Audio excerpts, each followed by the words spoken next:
Um, Hi, everybody. Thanks for coming to this talk on Unthinkable AI. I'm very happy today to have with me Jean-Vincent Simonet, Kimberly Boutin, and David Desrimais, who are my guests for this talk. So just before, I would like to introduce a bit the topic and tell you why this talk is titled Unthinkable AI, les impensés de l'IA en français. Maybe giving you a few numbers. I'd like to start by facts. Basically, in 2024, 16 billion images were generated by AI. Yet, as you probably all noticed, as part of les Rencontres de la photographie d'Arles, there is no exhibition on AI.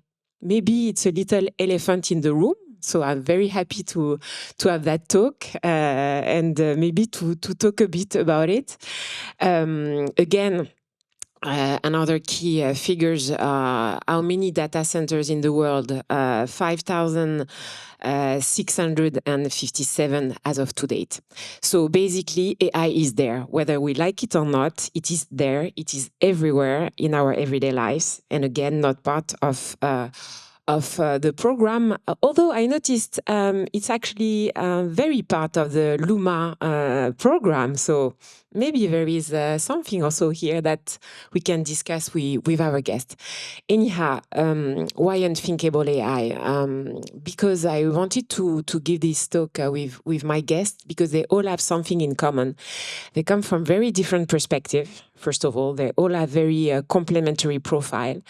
And they all, like me, believe in, I think, so please cut me if I'm wrong, in a non-Manichaean approach of the world. So I don't think the world is black or white. Again, probably we cannot stop AI. However, not wanting to do too much philosophy here, but I'm sure you're all aware of what Gilles Deleuze used to say about control society, that artists should be hackers. And I think in their ways, the three people that are with me today are hackers. They want to try to steer what is good within AI for a better, maybe, world and vision of art, because I also do believe that we see a divide happening because, of course, we've all seen what's happening on copyrights and so on. And I will open the floor at the end of the talk for questions and answers. So please feel free to, after the talk, to ask your question. But I do believe it's important that artists show that there are interesting things to be done with that tool and help maybe steer it in a direction that is enticing, exciting, and that's it. So again, I would like now to maybe also just again to maybe to trigger some thought and give you a bit the spirit of the talk as I would like it to be today. Talking about, of course, John Berger that you all know here, and thinking of the way also most images are generating within AI. They are generated with prompt, with words. And although the first thing we do when we are born is to see, is not to speak. So again, few things that I would like maybe to talk about today. But before we do so, I would like to introduce you to my first guest. So Jean-Vincent. So I'm sure a lot of people already know your work. You just published like a new book, and I would like maybe I will show a few of your images. But I think why I wanted you to be with us today, first because you did a very famous photographic school, so somehow traditional, let's say, career path within photography. But then you are really having a very interesting approach on the medium. But again, I think you're better than myself to introduce yourself. So please tell us a bit and let me know when you want me to show your images. I can click and be your assistant. Thank you for inviting me. Yeah, maybe you can directly jump to a first visual. I was actually really surprised when I got an invitation for you because none of my work is made with AI. Actually, I don't work with AI, but it's true that I produce images using experimental printing techniques. So everything that I do is totally physical. It's not at all transformed by any kind of software or AI. But lots of people tend to think that my work has some kind of generation made by computer. So I think it's an interesting comparison. But I was a bit like feeling as an imposter being there, but it's okay, we will see how it goes. But maybe when you said that we were hackers, that makes more sense to me. I come from a family of printers, industrial printers, and after studying at ECAL and graduating in 2014, I quickly started to go to the printing family and to use some industrial machines to create my own way of printing photography and to produce something which is in between photography and painting, also which is not reproducible. Because each print will be transformed physically, so I cannot do it twice. And I think it's a way to really reappropriate a tool, and I think. I mean, we can get deeper into that later, but it's a bit the same with all this new AI technology, and it really brings some new possibilities. Of course, there is a cost for that, and we can also discuss that later. But yeah, I think I can do many parallels between my practice, which is not AI related, and the topic of today. What else can I say as an introduction? How do you react when people are telling you you are using AI? How do you feel about that? I mean, if they said that, it means, I mean, there is 90% of chance that they have seen my work on a screen, maybe on a small screen, because if you see the work, like what I show during exhibitions are original prints, and when you see them in real, you clearly understand that it's physically transformed, let's say. But as we know, most of the image we are seeing nowadays are on Instagram, basically. So considered like the scale of the smartphone and also the span of attention, which is really quick. You really jump from an image to another really fast. You can really, I mean, your brain kind of make an interpretation of the image more than seeing the image itself. And I mean, as AI is everywhere nowadays, and there is already many trends in AI, it's quite easy to spot this kind of thing. I totally understand that some people, as my work is quite difficult to decipher at some point, maybe it's now it became some kind of a brain reflex to think that if it's something difficult to decipher, it's AI. So in this case, I'm not that. I mean, it's not a problem for me that people think like that. I think it's even That funny. was going to be my question. Exactly. Yeah. Does it matter to you that No, people not don't really. know where it comes from? Is it really? No. I mean, it's also part of my research about all those photographic surface and photographic transformation that you can, at the same time, lose reality, but also lose the everything that comes from the tools. Like I tend to think that classic photography is really sometimes too much stuck to technical aspect, like what kind of lens do you use, this kind of thing. I mean, we don't really care at all about that. And yeah, the fact to totally that the viewer is totally lost about the tool of the making is something that interests me in my practice, I think. Yeah. That was your part of this talk. Thank Okay, you. thank you. So maybe I'm showing a bit more of your work. If you want to make any comment or when this, for instance, this one, I don't know. So yeah, I think the first images you show are from a book I did. I just published and signed this week with les éditions Louis Vuitton. It's a fashion eye about Osaka city.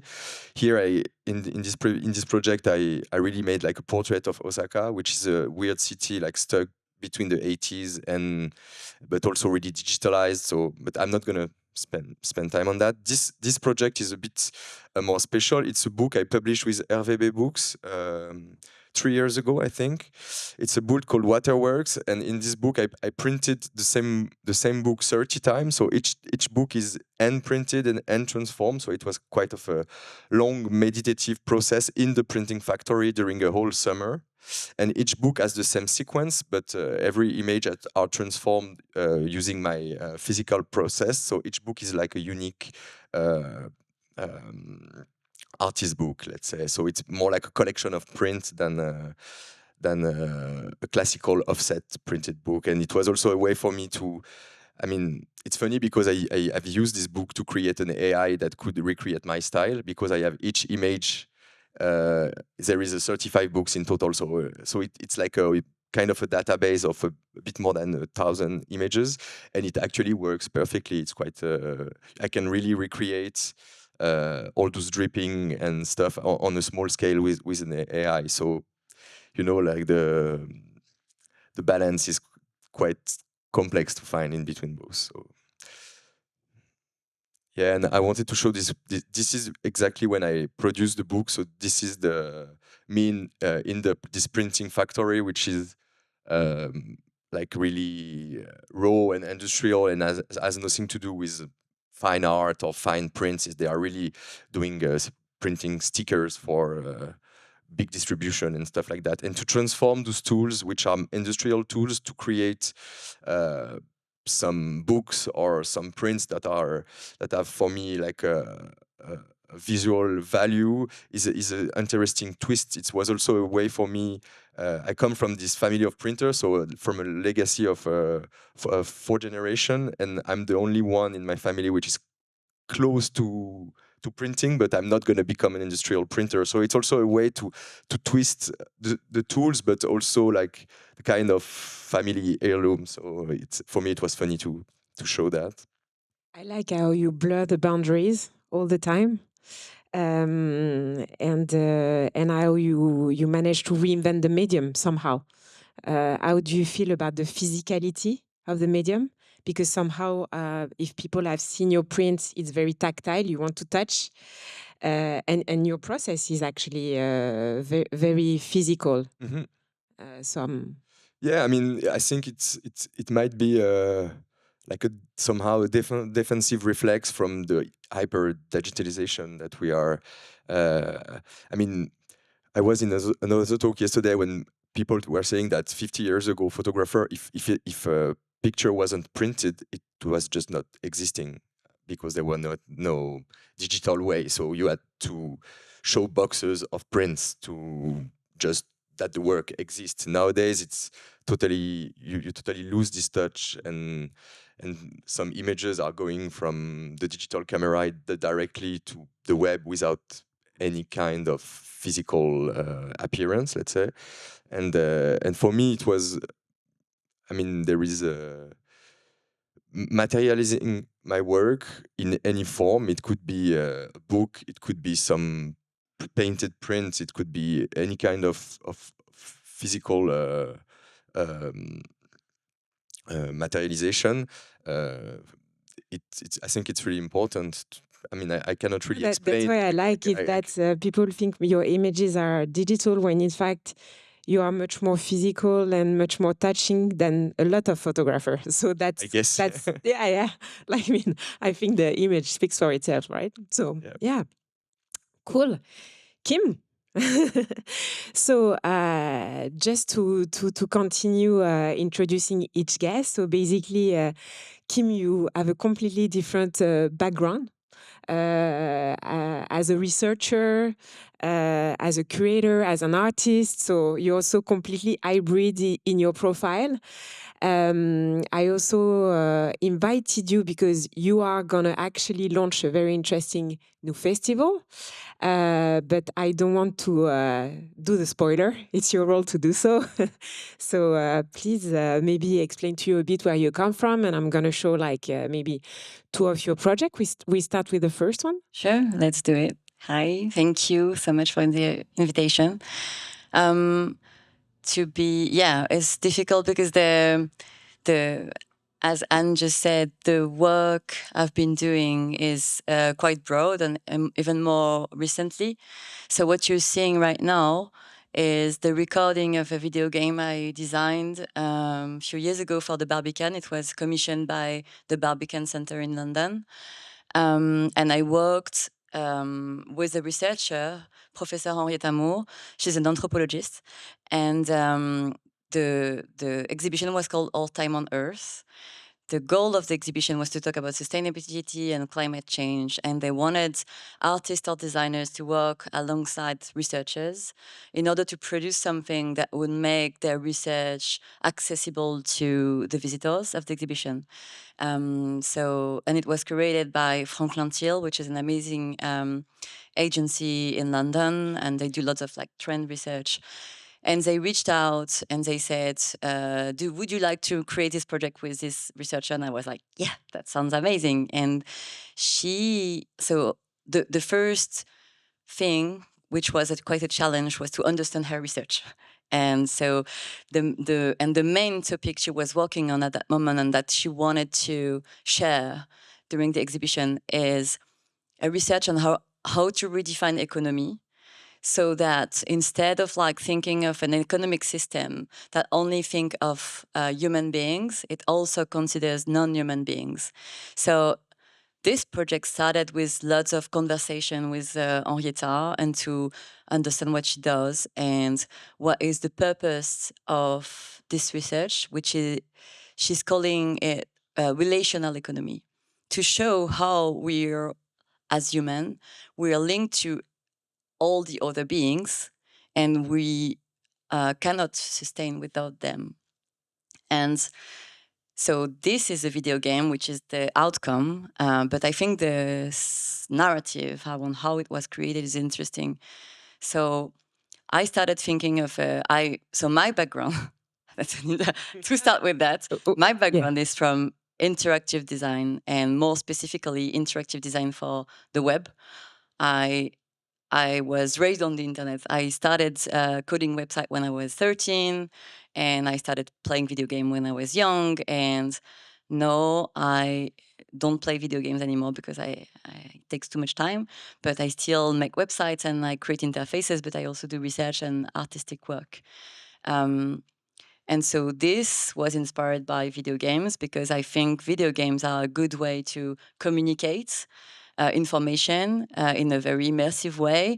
And one of the main challenge that the Barbican had was that they welcome audience that is very broad, and they're like from 7 to 77. So it had to be accessible for all these people. And okay, so for a video game, you might think like, okay, someone who's like almost 80, it might be tricky. But when this was released, the interaction was also meant to be very easy to understand.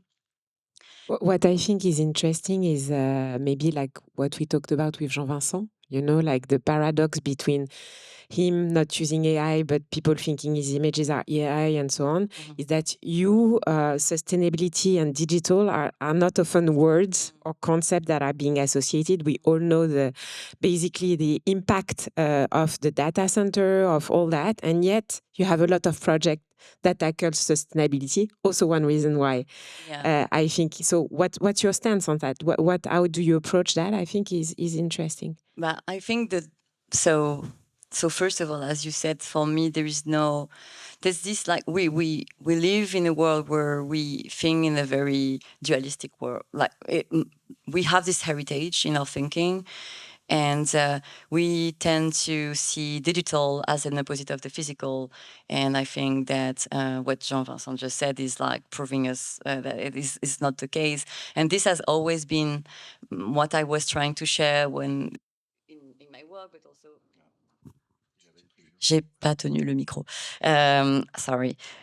So this was a glitch. I work around glitch as well, so it was totally meant to be.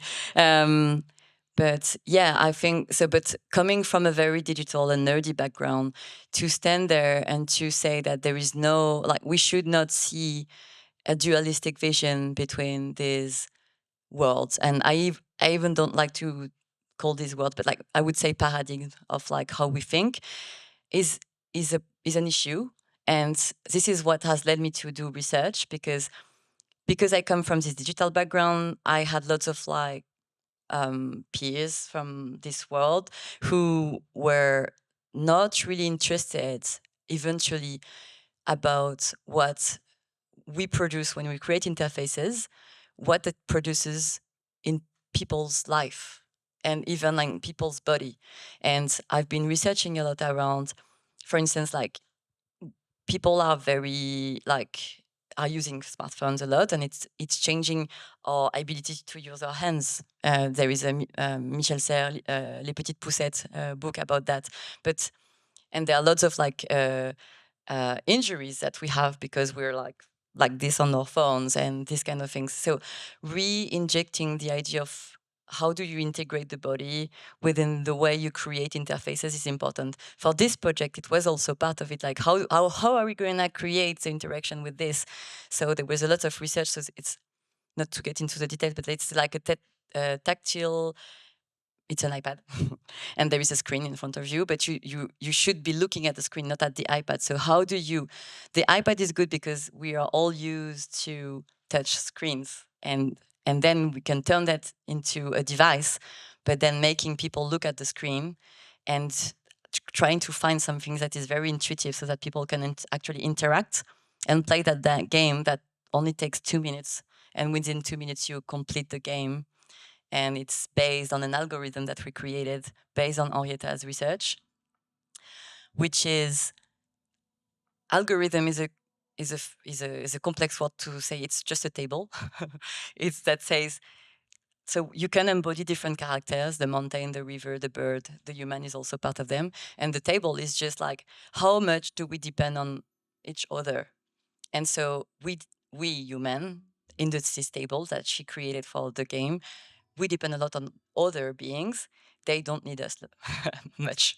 And so eventually it's about creating something that, so you get into the game, you're and you have this quest of like picking up your inventory, but then it tells you in a very simple way that you have to be aware that you're part of this connection with all these beings, and whatever you take as a resource, you might be a resource for someone else. So we are all always sharing this world.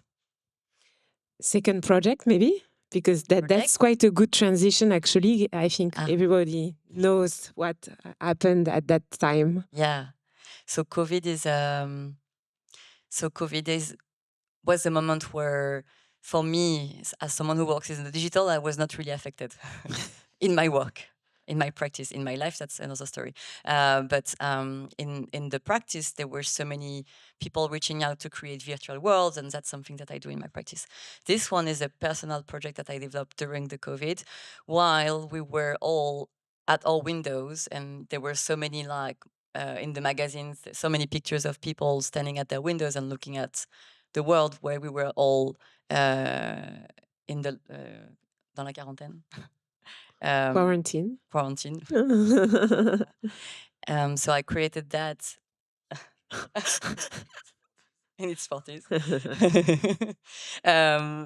So it invites users to take a picture from their window, and it takes the material of these digital images, the pixel, and it stretches them to create a collective landscape that becomes this what you see in the background, basically.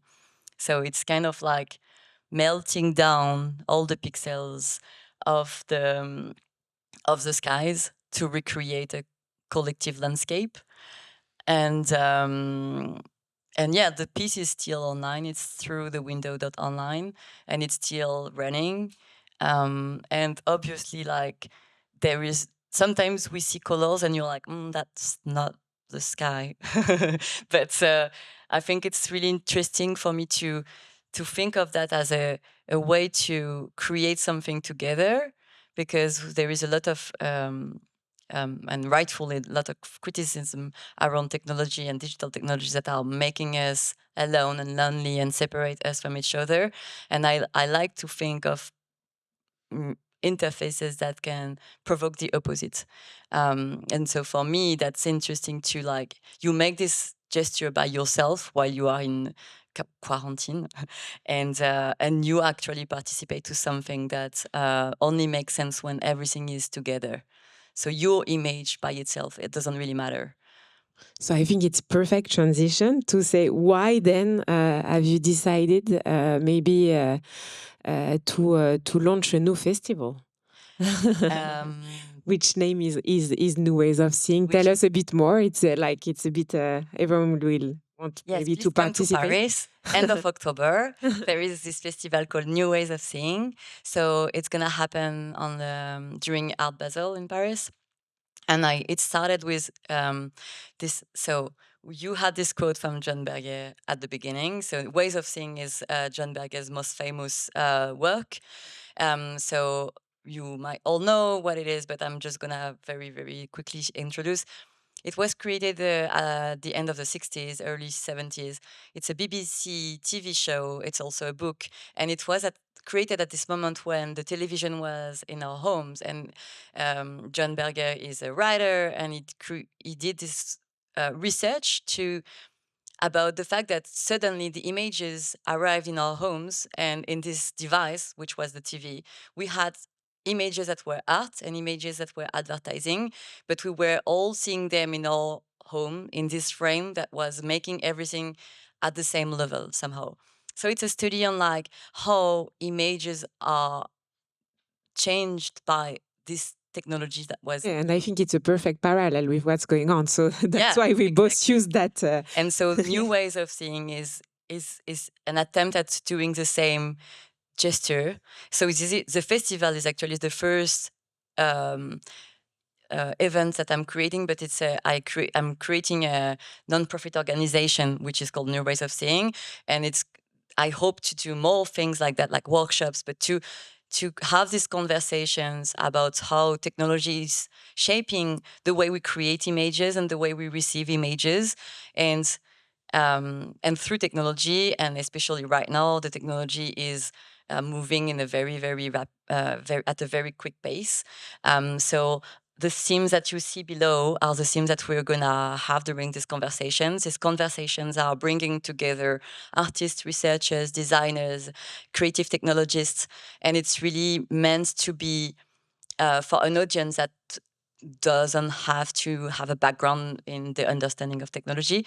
It's here to share and to have this conversation where we talk about collective intelligence. How does that resonate for all of us? A bit like what we're doing today. We come from different practices, but like AI resonates in a different way for all of us. So it's similar to that, creating these conversations, but also there will be screenings, performances, and all of that hopefully creates critical thinking. It's also an educational project. We'll come back to critical thinking. I think maybe good transition to introduce David. So David is a publisher that will also introduce himself as being a bit the pioneer of collection. Very briefly, thank you, Anne, for the invitation. Yes, so I'm a book publisher. That's me again. I run the publishing house that's called JBE Books, born Jean Boite Edition in Paris. And the publishing house particularity, if there's one, is that it's really rooted into this digital culture. The Maison was built on a moment where we had like screens at home, computers by the time, and this idea of going through, that was Tumblr back then, or this kind of social networks, and going through this and experiencing very quality moments, looking at the images, reading some texts that had no connection to our bookshelves and to our libraries and so on. So the idea of the publishing house was to produce some books with projects that were only digital, and to then make that little bridge in between screens and bookshelves. So it was one book a year to start with, slowly. Now it's 12, and those are some books good books. Can you come back to this first image, please? And you didn't put the second one. The same one when I'm talking in front of the same one because I wanted people to take another picture of me. Well, don't. Okay, I got the second one of me talking about this image, and I wanted you to take it. Well, too bad. Forget about that. The story here is we are in Amsterdam at ITVA, the International Documentary Film Festival in Amsterdam. It's a beautiful film festival, like the equivalent of Sundance, but here in Europe. And they have this competition called DocLab. And DocLab was the one exploring, like, for example, 10, 15 years ago, the first web documentaries, new forms of documenting the world. And this year, we just published this book, One the Road. And One the Road was, well, the marketing label on it said the first book written by a machine, which is not true, but which was a good idea. 2018, it was a trained neural network that was in a car, in a computer, in a car, and the car was driven through Brooklyn to New Orleans, one of Jack Kerouac's roads for On the Road, and the car basically wrote the book. It's a little bit more than this, but that's the idea. And so the book was like this year awarded the most, what's the award? Like the best document on the world, something like this. So this festival for documentary thought that the best digital thing this year was a book exploring our world through these new ways of reading, in this case, which was so interesting because it was before GPT-4, 3, and the current version of AIs. So the author, which is this man, we called it the writer of writer, had to build this program, had to program this program. And the moment was interesting because it was one of the first time where the program was strong enough to deliver things you can't expect, absolutely can't expect. So usually when you program something, Kim knows that for sure, you can expect most of the what's going on because you built it, you wrote it. And in this case, what was new, that was like what is happening was completely unexpected. So what we done here and what was so interesting to do is like, he came to me with like a manuscript, like a big pile of, sheets of paper. And he told me the story that I just told to you. And the first phrase is, so when the machine started to write in this car, it said, it was 7 to 10 in the morning, and it was the only good thing that had happened today. It was like, bam! Nobel Prize start, and maybe. And and the story of this picture was, this book was 2018, and we opened a collection that we called Art Plus Machine, because I really, really believed that we're going to do several of this kind, like books that are not made by machines, but that embody this moment of our life was going on. And actually, 6 years went before we've done the second book of the same collection, which was something interesting that I wanted to say today, because of course we had a lot of discussions, beautiful ideas and possibilities, but none of them were really good books, which was so interesting to see. I thought a lot of these moments, let's do this with technology, would make great books, but actually no, that was not the case. It's not a problem with the ideas, it was a problem of the relevancy of making a book out of it. I like what you said, because as I started, I said there's been 16 billion images created last year with AI. And actually we see the flood of images that are coming our way. And then the question is, what do you do with that? And how do you select? And how do you find what still can become relevant? Well, that's your job, the artist's job. I'm not doing it, but we can choose which artist we work with. But that's also so interesting to see that at the Jeux de Paume exhibition in Paris, because you're right, there is a very few AI things here. That's interesting. Why? Maybe because it's not that interesting. So it's a simple answer. We're going to talk about that. Still. But what's going on in Paris at Jeux de Paume? We have the bonheur de faire the catalogue of the exhibition, and that was interesting. But the exhibition has a little not défaut, mais faiblesse, weakness.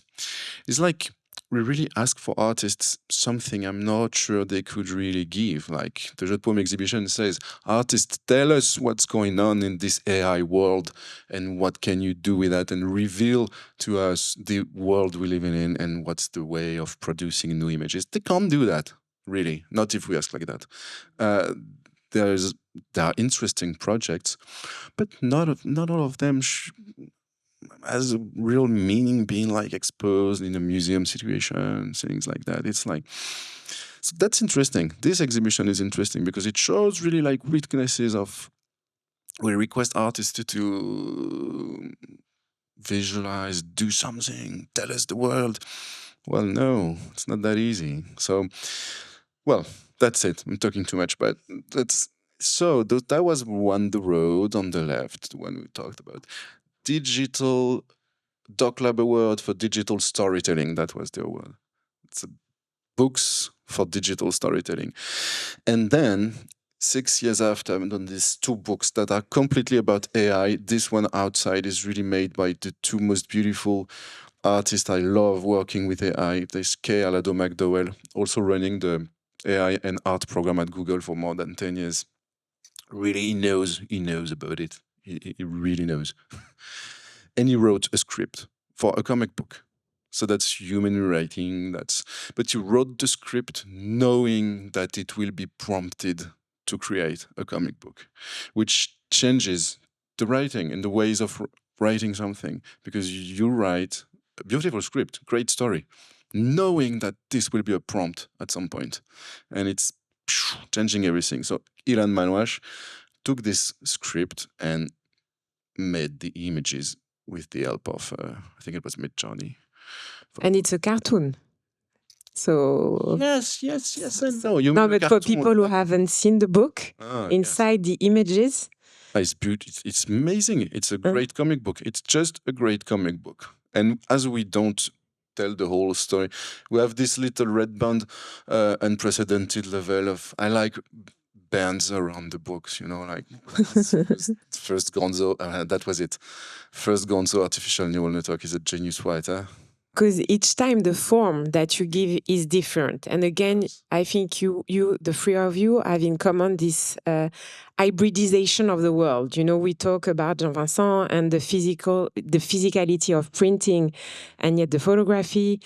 Kim, of course, we talked also about talking, for instance, about sustainability with digital, because there is no divide, exactly as you explained. And you, one time it's text with like a car that was quite physical, actually. Then this is more like inspired by cartoons and so on. So each time it takes a different like form. Yes. But for example, now, and the third one is a beautiful one, I've got the merchandising, actually. Our Stress is the artist and author of the third one. It's beautiful too, more about text, more about interactions in between an artist and the machine.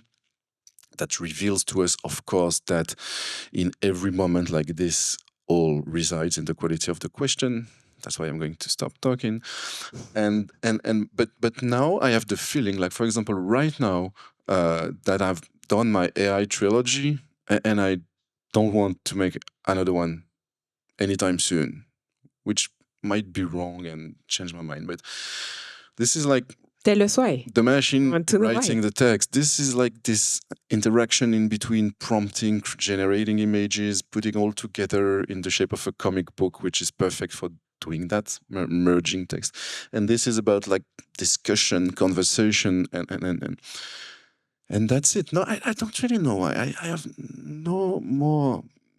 I have interest a lot in these questions and matters, but I'm not sure we need another book to express that. I mean, it's so much better on my phone. So much. No, really. No, it goes faster, quicker. And I like I'm very fascinated by a lot of AI projects, and I'm interested in this, but not to the books.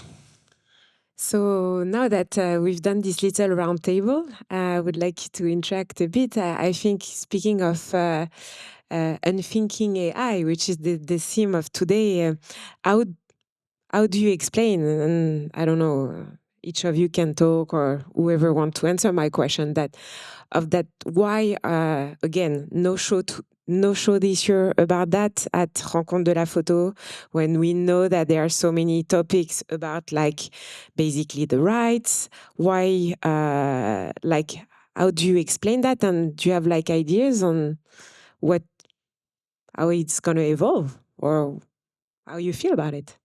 I mean, there is maybe no shows in the Rencontres, but if you take, for example, no, but what I wanted to say is that if you take, for example, some important magazines in photography, like, for example, the Faux magazine did a whole really interesting special edition about photography and AI called Missing Mirror. I think the British Journal, Aperture or British Journal of Photography did also a special edition about AI. So I don't think that there is a kind of differentiation. I think the photography world, the curators and the artists are really taking in consideration the integration of AI in the art practices and in exhibition. There are artists like Trevor Palgen, for example, which has a whole, which is studying this kind of image robotic analysis of images and stuff like that. So I think it's quite present. It really depends. Like, it's a matter of curation, and as we know, like, images have like a really wide range of being worked with or being presented. So for me, it's not. From one festival to another, you don't really have the same curating process, and maybe art is more about black and white prints than AI. I don't know. But I also I think I agree with what you just said, and to follow up on that, so there is this huge exhibition in Paris, Le Monde selon l'IA. What's the English name? The World Through AI. I could have guessed. But I'm fed up about talks about AI. I've been to too many. We are all. I've seen we've heard that too much, and I think that in general, and that's not just like AI. It's just like, as I said, like, I've been working with innovation and technology for a while, but I'm not interested by technology itself, but more what it might allow. But it's when we just think of technology as the subject, then it's not really interesting, unless we're like you as engineers and we want to talk about the technical issues or whatever. But I think that, for instance, a few years ago, it was the rise of VR, and like I had many people reaching out to create project with VR. Like, what is project with VR? Why would we use VR? And the same, like, few years ago with NFT and like the Web3 and blockchain, like, can you do NFT? Yeah, well, that's technically possible, but why? And it's always like, why? And I think this attempt with this exhibition in Paris, which I think it's good that it exists, but it's also the weakness you were talking about, shows that what else can we say? I think it's interesting. I liked this panel because Unthink AI is not AI per se. It's more like, I don't know what it is. Let's see at the end of this conversation. But I think it's there. Like, if we go to Luma, there is an exhibition which is amazing about the Singapore artist. I'm sorry, I don't remember his name. But it's amazing, and it's using AI. But the exhibition is not about AI. AI was there to create this film, which was unfinished, which started like more than 10 years ago, and the usage of AI there, it's not that is interesting in this piece. It's the piece itself, and the artist has used this technology. And when we see more like formal work, that were created, it was using 3D to have a tiger singing in the sky about the history of British colonization in Singapore. And like the technology really doesn't matter. It's like, what do you want to say, and what are the means that are gonna be there to help you say what you want to say? So I'm interested in AI from a perspective which is mainly the paradigm of interface. Right now, that's what's interesting for me. It's like, why is it a chat? Why is it a chatbot? And like, I think that there's not a lot of questions around that, and it's so important because the fact that it is a chat, it's a decision that has been made to make it a chat. It could have been so many different things. To make it a chat, create biases in the way we interact with it, and create the possibility for everybody to adopt this technology, because chatting with someone is something that was already with these objects in our lives, in our habits, in our hands. So that's what's interesting for me. But it's not really AI. It's like, what do we do with it?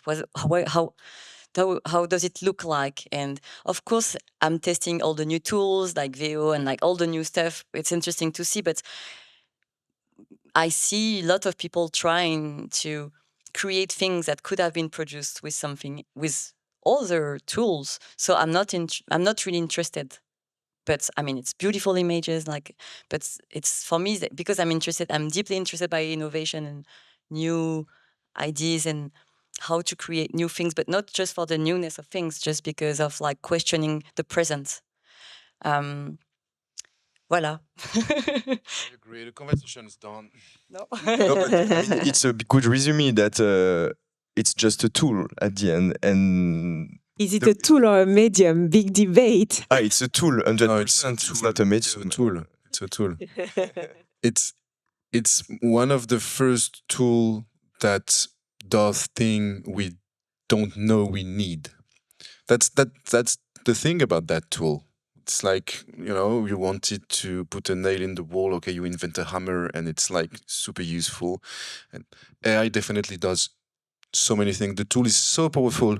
It could do things we don't know yet we want them to do. And that's why it's always so difficult when we ask artists to do, you use that tool and show us the good stuff you can do with that tool. But actually, it's super difficult. Most of them, they just turn it around and, scribbling with a tool that is so powerful that it needs techniques to master, to work with it correctly. And every time it's interesting, it's because it's never about the tool. That's exactly what Kim said. You can use AI, you can use whatever you want. Until this is not the point. The point is the emotions, the quality of the moment we're going to spend in front of a work. I don't care. I don't care about the tool. It's a tool.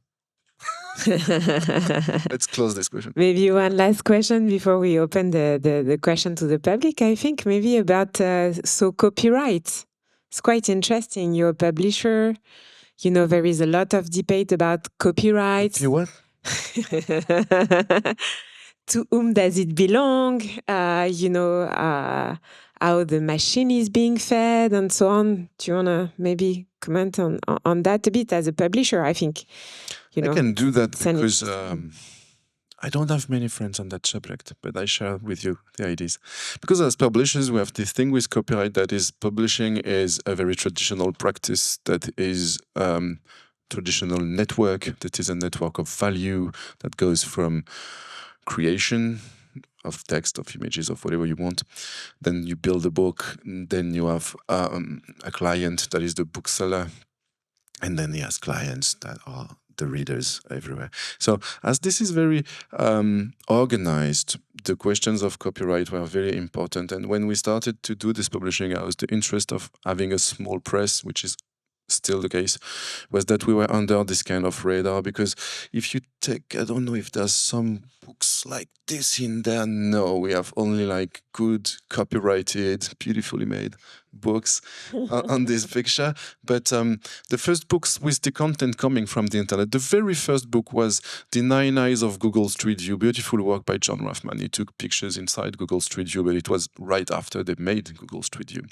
And he really like framed and zoom and spring screen. And that was a picture, like a photo book. But the photos are not us. That was Google's property, these photos. So we've done it the way they do it. First we do, and then we see, which that's their technique. So we did that, and it was great, and it went perfectly all right. So I don't know now about this copyright issue. It's really complicated. Yes, and the Google book was like another level. Yes. Yes, but that was another level. Clément Chéreau, my dear Clément, he had a beautiful, another book we've made. He called it the most important, comment ça s'appelle, infraction to copyright in the smallest space possible, with 24,000 images that was not negotiated, not copyrighted.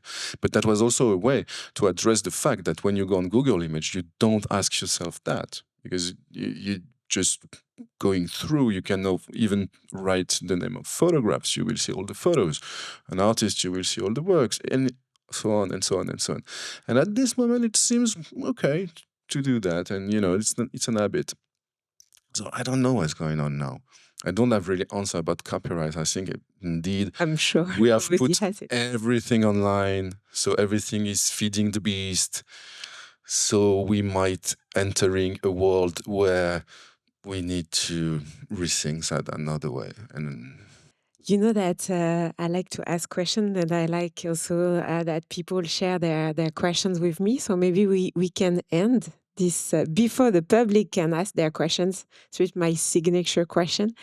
Can each of you share with me a question that he or she has that about our talk or AI that for him or her is the big question that obsesses you at the moment, about that I would like that. Who starts? And the public can prepare maybe the question you might have, and I will share the mic.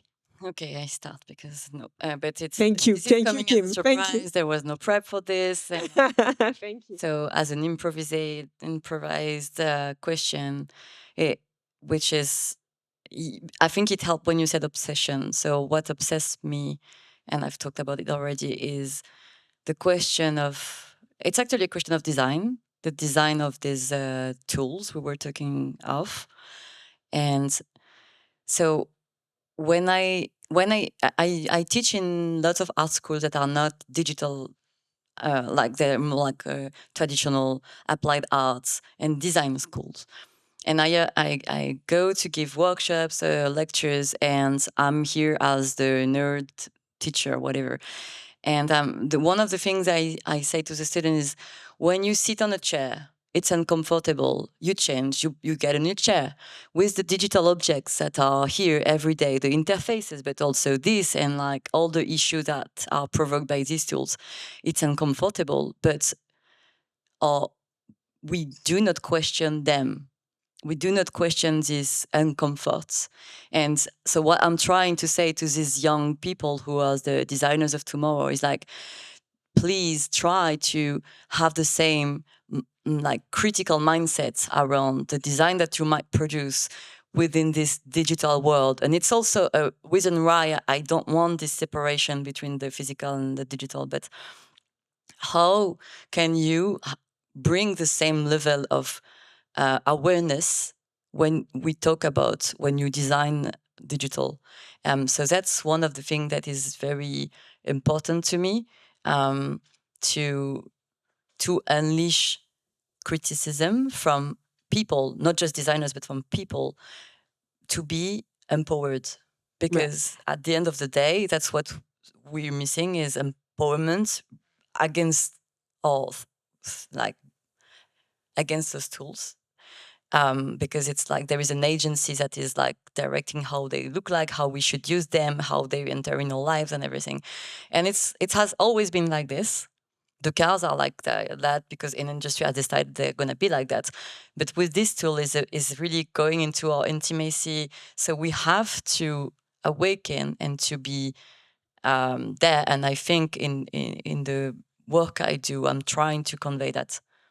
That's what I'm trying. I love it because actually, there is this sentence of Suzanne Sontag, the only answers are those that destroy the questions. And actually, even if, of course, if we take an example like the LLM and ChatGPT, it's changing a bit, but the only thing we have left is our questions, because even if now, ChatGPT starts to ask you questions back, still ChatGPT answers everything, but normally we still own the questions. So that's also why I want to end by also with this and the critical answer thinking. you might get, like, why is this question like this? And like right now, but I was just discussing this yesterday, but before asking question to GPT, we were asking question to Google, and Google also had its own agency. And if we ask a question to Wikipedia, it also so it's a question of like, what's the truth, what is false, but this has always been there.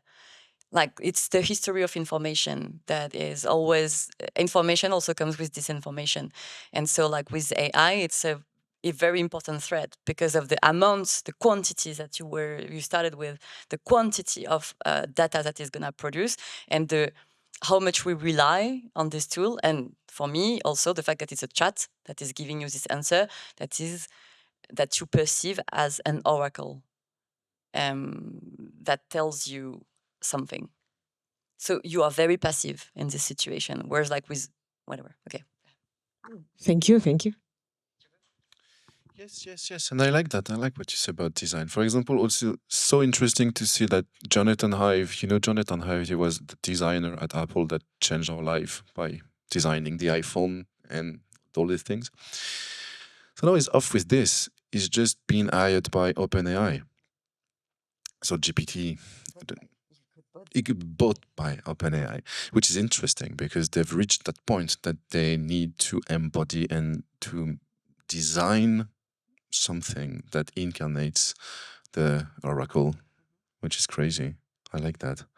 I'm not sure about the question, but I was thinking by listening to you, there's this thing about, you remember the post-internet moment? This was this moment we acknowledged the fact that it was so intertwined with our lives that there is no point of making a difference in between what's internet, what's not internet.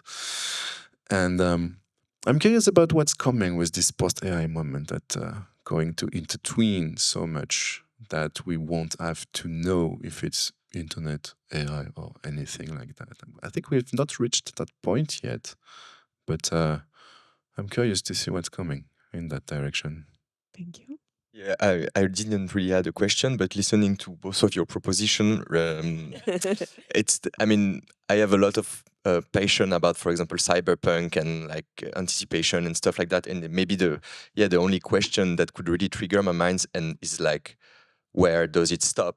And like when you talk about Oracle, you talk about we are not yet in the post AI moment, but the escalation went, I think, quite fast in terms of technology. Even if I'm not like a professional in that, I feel also that maybe it's like a really tiny tip of the iceberg that we are touching at the moment. And maybe not. I have no clue, but it could become something that go beyond languages, for example, like this tool of chatting, and as everything seems to escalate quite fast, I don't know when I'm going to be in the matrix or not. So that's maybe my fear and question. So.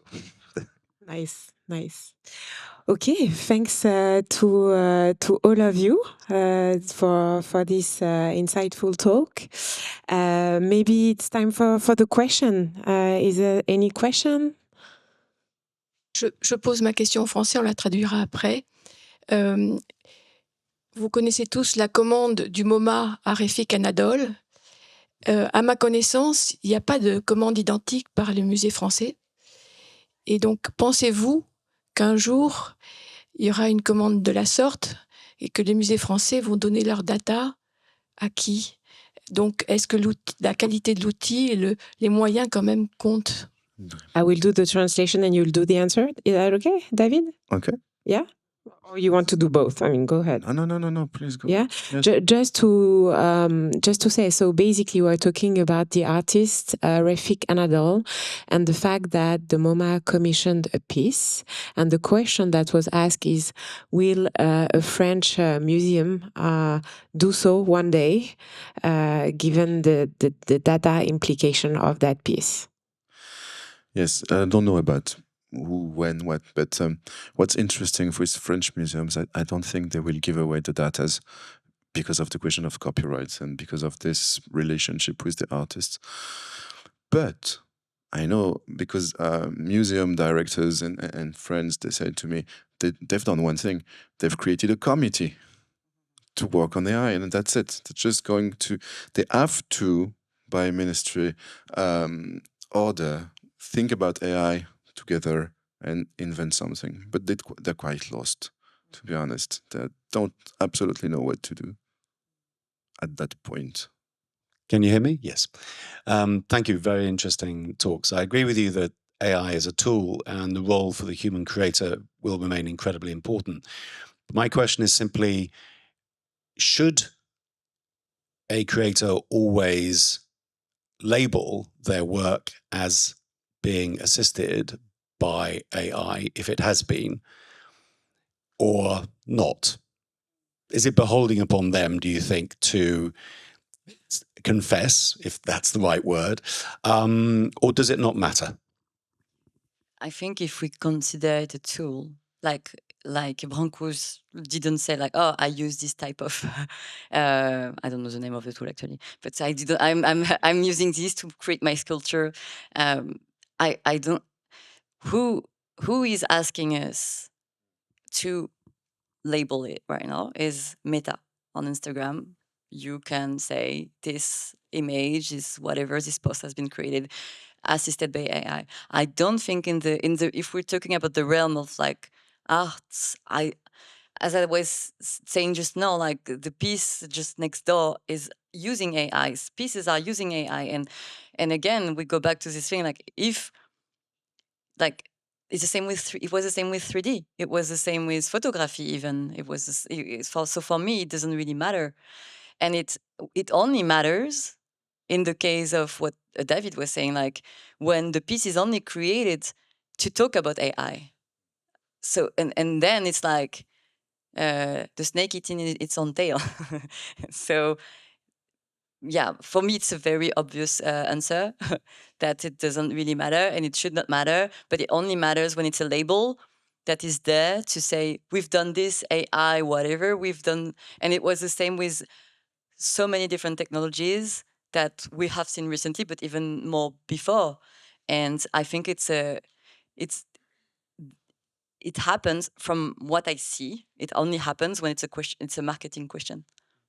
But also you mentioned Meta with this like a label thing. It's also because it's not only art shown on Meta, and there is this whole deep fake, and I mean, which is another story. But if you stick to just art pieces, I think it's absolutely not necessary. Or if you took a painting, you don't know the brand of the brushes, the painters. So yeah, it's strictly art related. It should not.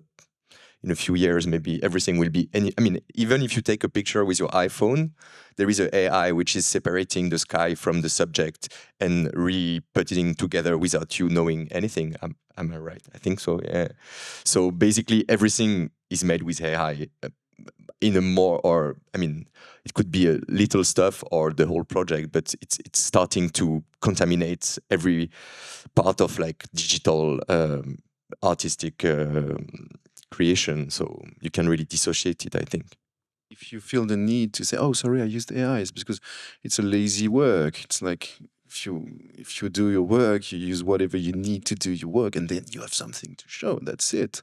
You don't have to explain anything. I don't think so. Thank you so much for the talk so far.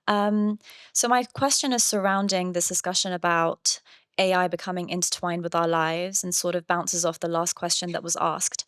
Do you think that in this post-AI world where everyone is using AI, whether it be within the arts or outside the arts, art which is created without AI is going to have a certain sanctity and is going to kind of evoke a different type of appreciation from consumers. Because I think oftentimes when I look at a piece of art, it's not just about the aesthetics of it, it's also about the story behind it, the perspective, the person, the process. So even though AI, it can be argued it's a tool, I think equally the way that that tool is used is so different from the way that other artistic tools are used. It's a form of prompting, it's a form of writing, which is then generated into an art form. So I think tool is quite a simplified way of describing what it actually is and how it actually works. And I actually think that maybe in the post-AI world, the artist will be, rather than flagging that it's not generated via AI, they're going to be flagging this wasn't generated by AI. And in a way that's going to drive up the kind of preciousness of that piece of work. Because oftentimes we talk about how AI can generate things, but we don't talk about what consumers and people actually want to see and what they appreciate within art. Thank you. Thank you. Great question. Can I just start with an answer? Just I'll give it to you. Because I don't think this is about replacement. It's like next year we're going to celebrate the bicentenaire of the invention of photography. And I think something like that could be helpful to think about this post-AI moment. Like, it did not stop painting from existing. Painting was like the tool you used if you wanted to represent reality and things like that. And then at some point, this one was there. And what changed is the trajectory of painting as a form of art, and then the new movements, the movements for the 19th century, 20th century great painting movements were like using the old tools to do the new things. And I think everything is like a coexistence of this. And I don't know, but maybe this post-AI thing is not just like who's in and out, it's just like another combination and another layer of possibilities that will coexist with others. No? Maybe?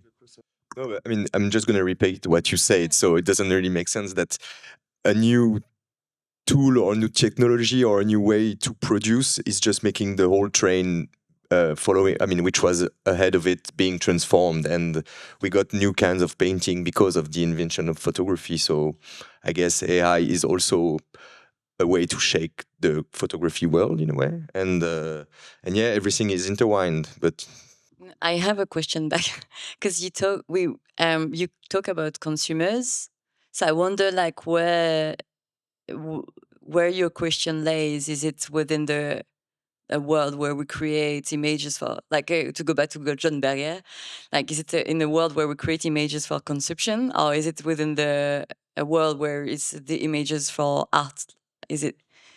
So it's a world within art where artists are people who are able to put across their intention, perspective, for people to see and for people to appreciate. So when I say consumer, I simply mean, as an artist, you're putting your work out there to be seen. So it's the people who see the your work. viewers. Yeah. It is the Okay, viewers, okay. exactly. Okay. That was probably more of a business way of saying it. Yes, No, but it's interesting. I was really like interested when you said you used that word, because it framed the question for me. It frames the question, and I don't have another answer.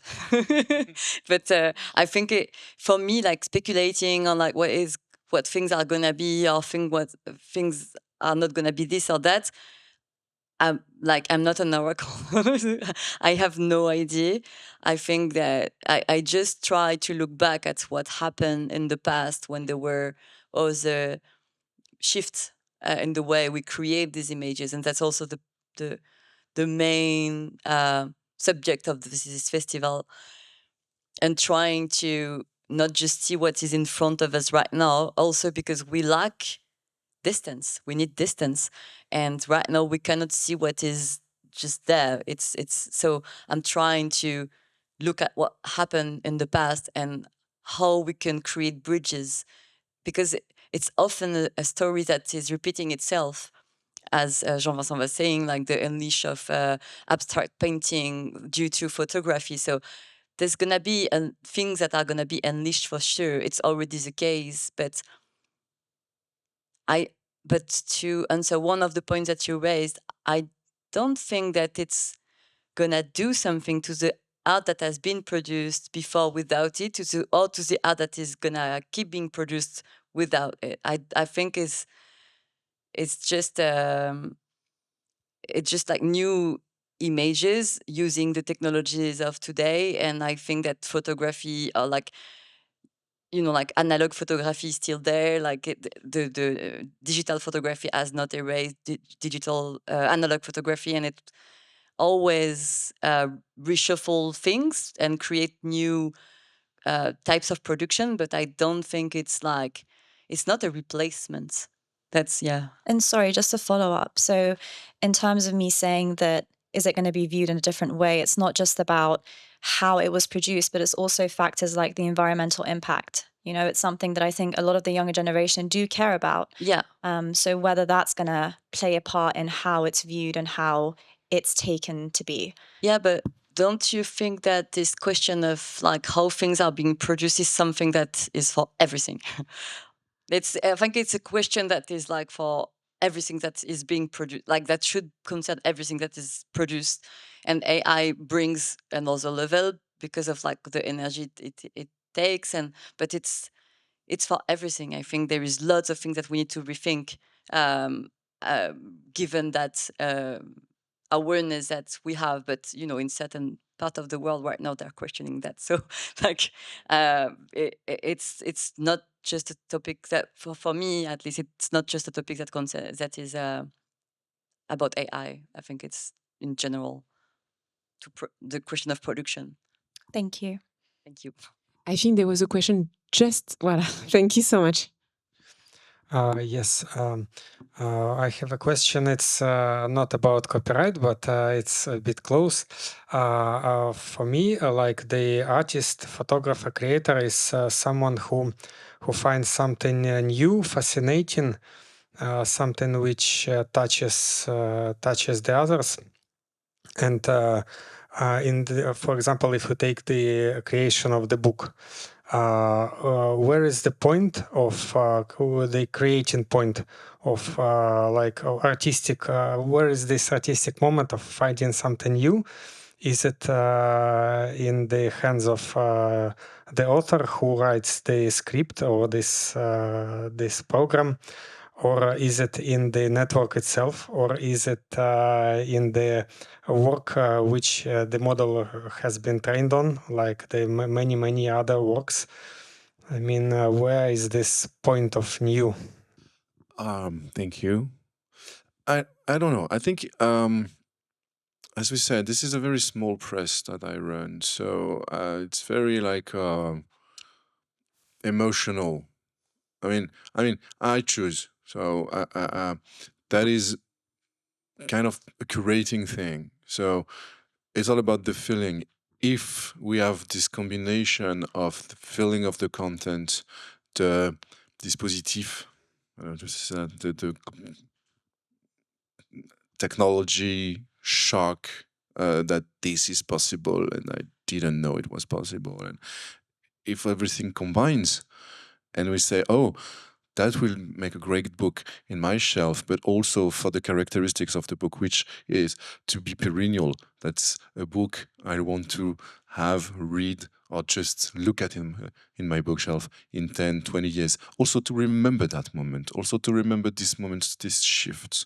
And that's maybe why we've done so few on this subject, because this combination and this emotion in the end did not happen that much. So I don't know if it's a good answer, but it's very personal, and there is no true in this. It's just a feeling. And also, if I can sell some, because I live on this, so it has to find readers through the booksellers in an economic process that is very traditional. So this is this combination of things, I think. Just to conclude on your positive note, maybe, and saying how emotional it can be, and given our encounter, which I think for the people who are there, and I had written that book and I sent it by mail David, whom I had never met in real life. And the next morning he told me, come to my office. So I also want to send that message that everything is intertwined, physical, digital, and I think it's quite a beautiful maybe conclusion for that talk. Unless there are any more questions, because I want to thank my guests for coming today, physically coming, physically being involved. And to all of you, of course, for coming to that talk. I hope it was of interest.